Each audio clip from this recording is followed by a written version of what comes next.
We're here to allow people a choice. No one lives in poverty because they want to. They live in poverty because there is no choice. If I can give someone just a small opportunity to improve a little bit in what they're doing on a daily basis, I'll take it. It's not okay to just teach history.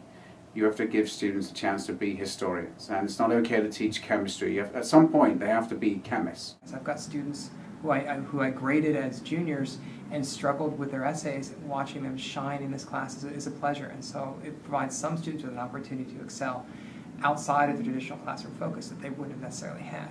It was $500,000, and it was basically seen as a 3-year grant. The class started with an E.E. Ford grant, in which we applied we applied for a competitive grant, and part of our grant application was the creation of a class like Urban Research and Design.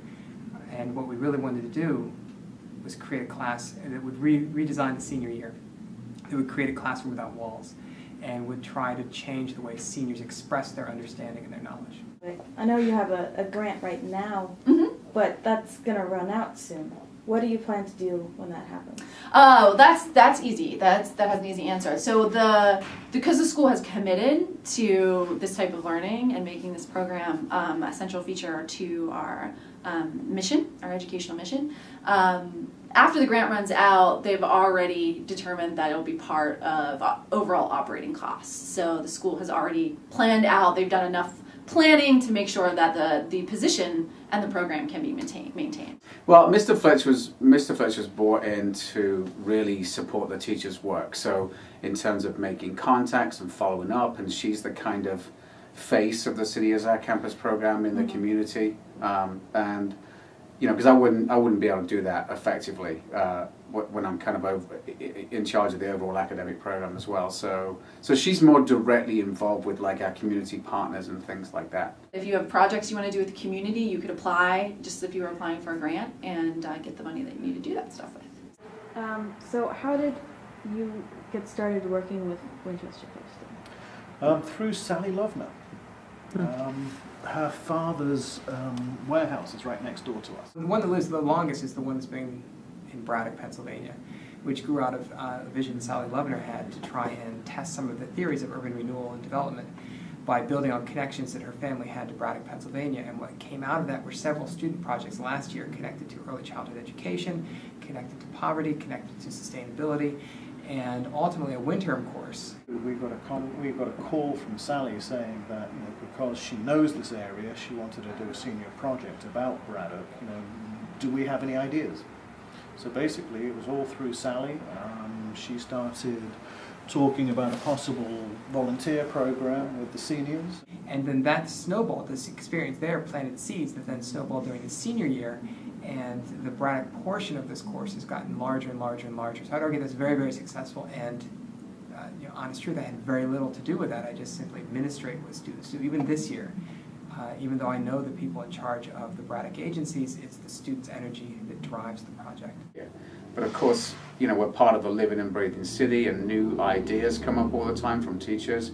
New opportunities present themselves. People contact us all the time saying, you know, we've got this project going on. Do you think your students will be interested? Do you think there's a teacher that will be interested? In fact, we have a group of Winchester Thurston kids coming out on Wednesday to help me chop up a tree. Mayor Federman had a problem with a project that he wasn't able to.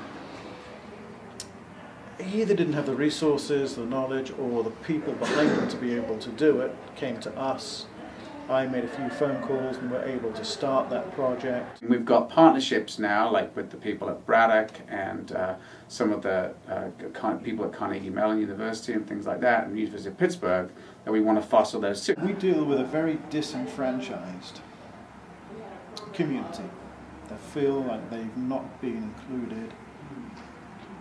They're sort of outside the normal suburbs, the normal communities in Pittsburgh.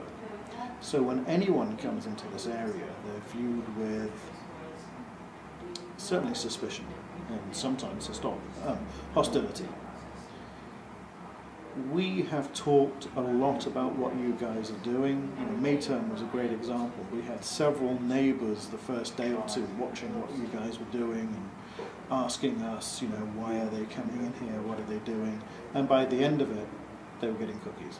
So it doesn't take very long for the community to understand and get behind an organisation like Winchester Thurston. Striking this balance of, you know, we're still running 15 AP courses a year, we're still running, you know, 9, 10th grade English and history and math and language courses and things like that. So the challenge is not that we're going to run out of partners, I think, because more people on the outside are looking to work with the school. It's how we balance that time-wise and schedule-wise. You're young adults now, and in just a few weeks you're going to be completely on your own. And yet schools still treat seniors like children, you know, essentially. I would love for us to look at that senior year and really engage seniors in a significant way in a year-long project that really captures their interest and imagination and engages them until graduation. If you could do or change one thing to be the most effective, the most helpful to the students, to the school, to the city, what would you do? I would have a time, 2-hour time block, let's just say 12 to 2 or 12:30 to the end of the day. They'd be devoted to cities on campus moments. And then we could take students out of the building then, they would have done their traditional college prep stuff. And you know, early dismissals for sports wouldn't influence anything. That's what I mean. So this is all happening, and everyone who wants to work with us on the outside is also free from 12:30 until 2:30. That's the other big thing, right? We oftentimes our schedule's set by outside agencies who are only free on Wednesday at 8:30, and that's when we go. So in a perfect world, there'd be a band of time that would be devoted to this type of course in all of the different disciplines in which it manifests itself. And we could leave the building or bring in resources or do whatever we needed to do without negatively influencing or impacting the traditional college prep piece and without having students having to miss any of their after-school activities. If students are going on and off campus and we still have a traditional college preparatory program, how will they miss other classes and still stay up with the work and those kinds of things?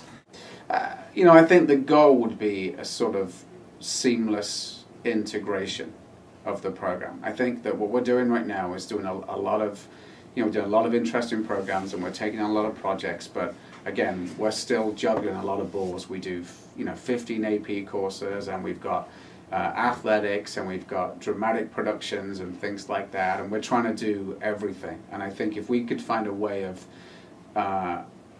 committing to the program so that it's an integral part of the school, so it's not different to AP European, you know, it's fully integrated, and we weren't trying to be like a normal school and do city as campus, you know, then that would be a real goal. You know, there's a phrase that's called a rising tide lifts all boats. As the city rises in its expectations, I think WT can too. Do you think you would be in a similar place if you weren't working with Winchester as opposed to? No, not at all. You guys have actually provided a lot of ability and credibility for our organisation. You know, we're able to go to larger organisations and saying, well, look what these bunch of high school kids are doing. It's got a real cool feel to it. It's a really good hook as far as my second part of my job is going to organisations for funding. And by actually going there with a portfolio of photographs and examples of what Winchester Thurston has been involved with, really adds a big cachet factor to what I'm doing. If Winchester Thurston disappeared tomorrow, who would notice? Aside from, of course, the teachers and the faculty, I would hope. But I mean, what's our connection to the community? And if we vanished, would the community notice our absence? And I would like, as a result of this course, for people to notice our presence.